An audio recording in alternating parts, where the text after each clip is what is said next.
It was terrifying because you could just hear trees cracking everywhere. The water was swelling higher and higher. That creek went from 10 feet wide to 60 feet wide. My dad has an old Ford truck that has an old radio in it. And they were like, if anyone's still out there and alive, we're here. I think that's when we realized it's a lot worse than we thought it was. Folks that come through, they see where the destruction of the landslides was, but they don't understand that there used to be houses there and there used to be people that we know there.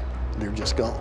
For like the first week, I mean, bees weren't on anyone's mind. I mean, people were digging their houses out that were covered in 15 feet of mud. About a week or so after the storm, we made it to our bee store. We got there and there was other beekeepers there, just waiting for us, hoping we would show up. They needed some sugar to feed their bees because people needed to get their bees whatever was left through winter.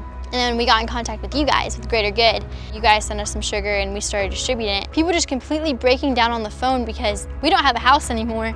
We weren't even thinking of our bees, but it was something that people love and people are passionate about. I didn't lose technically that much, but when you have to start over, it's a morale thing, you know? That loss is pretty hard to swallow with all the work we've done. Some people from Wilkes County bought 2 hives, and in order to make bees, you have to feed them like a ton of sugar syrup. They came and picked up a bunch of sugar, and they were able to turn those 2 hives into like 75 nukes. And then they just donated those nukes to some people in Tocan and kind of get people started again.